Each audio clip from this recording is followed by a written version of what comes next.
Qu'est-ce qu'on fait quand notre enfant fait une crise en voiture et que ça devient dangereux? Aujourd'hui, on ne parle pas juste d'un moment désagréable de la parentalité, on parle d'une situation où il y a un vrai enjeu de sécurité. C'est exactement la question qu'une maman m'a posée pendant les dernières vacances scolaires quand elle était sur le trajet du retour. Cette crise, elle s'est déclenchée en voiture après une série de difficultés qui s'étaient accumulées. D'abord, leur fils refuse d'apprendre la poésie alors qu'il avait promis qu'il le ferait dans le trajet du retour. À la place, il demande des histoires et son goûter. Les parents refusent. Tant qu'il n'aura pas révisé la poésie, il n'y aura pas d'histoire ni de goûter. La tension monte et finalement leur fils se met à crier alors que sa sœur dort, enfin dormait. Là, la punition annoncée, elle tombe. Confiscation des stylos préférés et la crise atteint son paroxysme alors qu'ils sont lancés sur l'autoroute. Et là, la seule chose qui calme la situation, c'est l'ultimatum, quand les parents finissent par dire si tu continues, on va s'arrêter sur une aire d'autoroute. La question des parents, c'était précisément comment est-ce qu'on peut le raisonner. Il n'y a que les menaces fortes qui l'arrêtent, comme si notre parole n'avait aucun poids. Et d'une façon générale, le dilemme au sujet des crises en voiture, c'est toujours celui-ci. Comment on peut arrêter la crise parce qu'en voiture, c'est trop difficile et surtout trop dangereux. Et en même temps, dans cet exemple précis qui m'a inspiré cette vidéo, il y a quelque chose de très intéressant. Au fond, avec l'idée de s'arrêter sur une aire d'autoroute, ses parents, ils avaient déjà à mes yeux la meilleure option. S'arrêter dans un contexte comme celui-là, ça ne doit pas être vu comme un échec, ça ne doit pas être vu comme une impasse, c'est même précisément, à mon avis, ce qu'il y a de mieux à faire du moment que la sécurité commence à être compromise.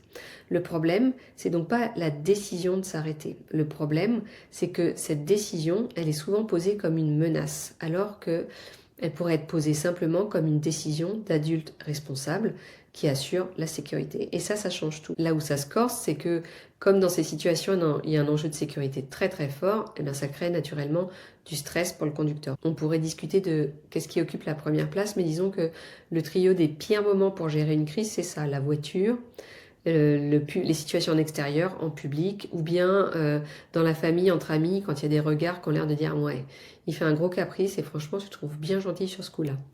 Ce qui est sûr, c'est que quand une crise explose en voiture, ça va créer du stress. On passe dans un mode d'alerte, d'urgence qui nous fait nous focaliser sur il faut à tout prix que l'enfant se calme, sinon on n'est plus en sécurité. Et dans un sens, c'est presque ça qui risque le plus de nous mettre en danger, cette pensée, parce que s'il suffisait de dire un mot ou de crier fort pour que l'enfant se calme, ça se saurait. Alors oui, crier assez fort pour faire peur, ça peut régler temporairement le problème. En apparence, nous faire croire qu'il faut crier pour être entendu et conforter certains parents dans le fait que l'autorité, c'est celui qui crie le plus fort et un point c'est tout. Je crois pas du tout, mais bref. À mes yeux, c'est justement parce qu'il y a un enjeu très fort de sécurité qu'on peut tout simplement pas nous reposer sur notre enfant, laisser la sécurité entre les mains de l'enfant, et donc c'est à nous de prendre les décisions qui vont protéger tout le monde dans la voiture. C'est déraisonnable d'attendre que de jeunes enfants comprennent les enjeux de sécurité et que ça suffise à calmer une crise. Alors, on fait comment? De deux choses l'une. Soit la crise, c'est pour un biscuit, une banane, quelque chose que vous avez, mais que vous ne vouliez pas donner à cause des miettes, de l'appétit, parce que c'est la troisième, etc. Et c'est ce refus qui vous met en danger. Dans ce cas-là, franchement, donnez la banane. Parce que là, c'est pas une question d'appétit, de tolérance à la frustration. C'est une question des choix que nous, on peut faire, des décisions que nous, on peut prendre, de ce qui est en notre pouvoir, entre nos mains, notre contrôle, pour garantir la sécurité dans l'habitacle. Ne venez pas dire, il doit comprendre que c'est non, et ça ne devrait quand même pas nous mettre en danger par-dessus le marché. Non, c'est vous qui êtes garant de la sécurité. Vous prenez et vous assumez la responsabilité des décisions qui vous permettent d'assurer la sécurité de tout le monde. C'est ça la priorité numéro 1. Tout le reste, ça vient après. Ce que je veux surtout dire en premier, c'est ça. Si vous pouvez donner le truc que réclame votre enfant et qui arrêterait la crise et les dangers, donnez-le. N'en faites pas une affaire de principe. Là, c'est pas le moment. Et vous aurez sans doute 1000 autres occasions de travailler la tolérance à la frustration. Ce trajet en voiture, c'est qu'un moment exceptionnel qui suffira pas à rendre votre enfant capricieux. Deuxième cas de figure, votre enfant réclame une banane, un biscuit, une gourde, quelque chose que vous n'avez pas. Ou alors votre enfant demande quelque chose que vous ne pouvez pas accepter. Typiquement, le jouet qui tombe sous le siège pendant que vous conduisez, vous ne pouvez pas vous arrêter tout de suite. Vous ne pouvez pas vous pencher pour le ramasser. Et pour votre enfant, à ce moment-là, c'est super frustrant de voir son jouet ou de savoir où est-ce qu'il est sans pouvoir l'attraper tout seul. Ce deuxième cas de figure, c'est le plus dur. Votre enfant va monter dans les tours, votre stress va monter aussi, les menaces ne vont faire qu'ajouter de l'huile sur le feu, la punition n'arrangera rien, vous pourriez supprimer tous les stylos fantaisie ou même punir de 3 ans sans écran sans que ça change rien, enfin même ça pourrait empirer. Donc ici, vous, et sans doute vous seul, êtes responsable de la sécurité dans l'habitacle.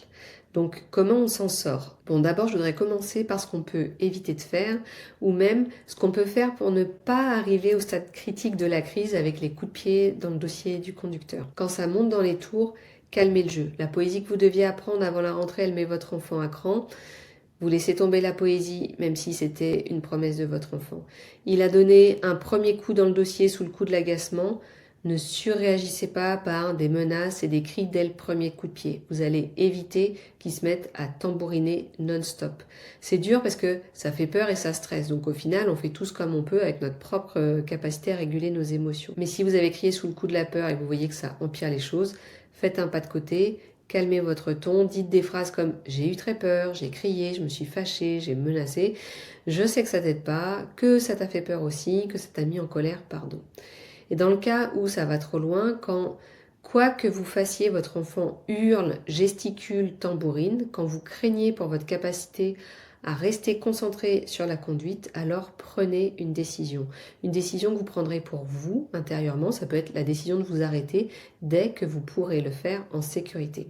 Par exemple, et là on rentre dans le concret, si vous êtes sur l'autoroute, vous allez privilégier une aire d'autoroute. Évitez au maximum la bande d'arrêt d'urgence. En ville, vous allez guetter la première place de stationnement qui sera libre et sur les derniers kilomètres avant l'aire d'autoroute ou en attendant la prochaine place libre, vous vous concentrez au maximum sur la route. Vous n'ajoutez plus de consignes. Idéalement, vous ignorez les coups dans le dossier, vous ignorez les cris si vous pouvez. En tout cas, mieux vaut rester focus sur la route que multiplier les ordres et chercher à contrôler son enfant qui est hors de contrôle de lui-même et des autres. Vos ordres et pire, vos menaces, tout ça ne fera que rajouter de l'huile sur le feu. Donc, on reste focus à fond sur la route et la conduite. Pendant une crise, peut-être qu'une menace assez marquante en disant par exemple si tu continues, on s'arrête sur l'autoroute et je te préviens, tu remontes pas dans la voiture tant que t'es pas calmé. Peut-être que ce genre de menace vous donnerait le sentiment d'une forme d'efficacité. Mais vous risqueriez de devoir aller de plus en plus haut dans les menaces pour avoir le même effet à mesure que votre enfant va grandir. Et le problème, c'est que quand une crise s'arrête à cause de la peur, c'est pas parce que l'émotion a été régulée. Ici, c'est plutôt parce que l'enfant est passé en mode survie et on va parler plutôt de suppression émotionnelle davantage que de régulation émotionnelle. Une crise, c'est un moment où la personne elle est hors de contrôle d'elle-même. Une crise qui dure, c'est pas un enfant qui refuse de se calmer. Et pour autant, nous, en tant que parents, on reste responsable et garant de la sécurité. Donc quand la crise, elle compromet la sécurité, on se met soi-même en sécurité. Au lieu de dire « calme-toi, je peux pas me concentrer, on va avoir un accident », on annonce si on veut « c'est trop dangereux, je vais m'arrêter ». J'insiste, votre décision, c'est ni une menace, ni une punition. C'est pas du tout « je vous préviens, si ça continue, je m'arrête ». Et d'ailleurs, vous n'êtes même pas tenu de partager cette décision avec vos enfants. Vous pouvez en convenir avec l'adulte qui est avec vous, prévenir des enfants plus âgés ou prévenir de ce que vous allez faire pour d'autres enfants qui ont peur ou qui sentent les tensions qui montent. Mais ça ne doit pas ressembler à une menace. C'est une décision d'adulte. Par exemple, je vais m'arrêter dès que possible pour qu'on soit en sécurité et que le calme puisse revenir. C'est votre intention qui va guider votre ton. Écoutez la différence de ton entre ces deux phrases qui sont identiques. Je vais m'arrêter. Je vais m'arrêter. Là, le ton change selon ma posture et mon intention. Si vous vous reconnaissez dans cette situation, j'ai envie de vous dire quelque chose d'important. C'est pas que votre parole n'a aucun poids. C'est pas que votre enfant gagne ou prend le dessus. C'est juste que à ce moment-là, votre enfant n'est plus en capacité de se réguler. Et pour nous, ça peut être très dur aussi parce que la situation, elle est stressante, urgente, flippante. Et il y a un truc qu'on oublie souvent, c'est que on ne peut pas calmer une crise en conduisant si tout le monde est déjà en état de stress. Si la situation elle devient dangereuse, votre seule chance de retrouver le calme, c'est de vous arrêter. Donc non, en vous arrêtant, vous n'échouez pas. Vous faites comme vous pouvez dans une situation qui met tout le monde sous tension. Et l'enjeu, c'est pas trouver la phrase magique qui arrêterait la crise en voiture. L'enjeu, il n'est pas dans la voiture, c'est de construire petit à petit un quotidien où les crises deviennent de moins en moins fréquentes, de moins en moins intenses. Parce que plus votre enfant sera apaisé, plus il aura appris à se réguler, moins il y aura de crise. C'est pas de la magie, c'est plutôt un effet de domino. Gardez en tête qu'en voiture, la priorité, c'est la sécurité. L'éducation, elle attendra la prochaine sortie d'autoroute. Derrière une question de parents comme comment arrêter une crise en voiture, il y a souvent ce point de bascule à faire, passer de comment faire taire mon enfant tout de suite à comment assurer la sécurité, donner un repère quand ça déborde. Je trouve qu'on ne parle pas assez de ces questions qui sont pourtant si importantes. Alors je continue de répondre à vos questions de parents et je vous dis à très bientôt pour la prochaine.